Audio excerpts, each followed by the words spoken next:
திமுக அரசின் அலட்சியத்தால் நாமக்கல்லில் பாதாள சாக்கடைக்காக தோண்டப்பட்டு தண்ணீர் தேங்கியிருந்த 5 அடி பள்ளத்தில் தவறி விழுந்து 4 வயது சிறுவன் உயிரிழந்துள்ளதாக எடப்பாடி பழனிசாமி கண்டனம் தெரிவித்துள்ளார். இதுகுறித்த கூடுதல் விவரங்களை எமது செய்தியாளர் பிரகாஷ் வழங்க கேட்கலாம். வணக்கம் பிரகாஷ், விவரங்கள் என்ன? நாமக்கல் மாநகராட்சியில பாதாள சாக்கடைக்காக தோண்டப்பட்ட தண்ணீரில் தோண்டப்பட்ட பள்ளத்துல சிறுவன் விழுந்து உயிரிழந்த சம்பவம் தொடர்பாக எடப்பாடி பழனிசாமி சமூக வலைதளத்தில் பதிவிட்டிருக்கிறார்.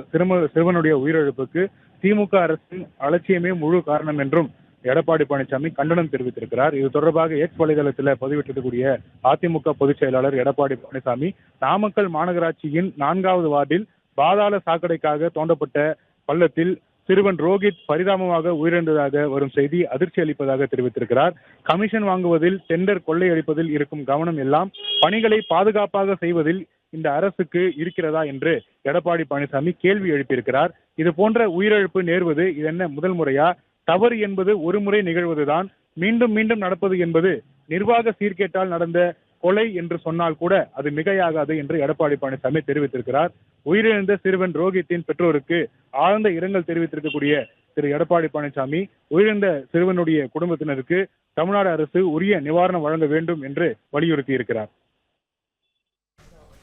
விவரங்களுக்கு நன்றி பிரகாஷ்.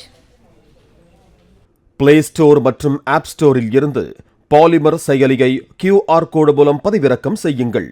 செய்திகளை உடனுக்குடன் பெறுங்கள்.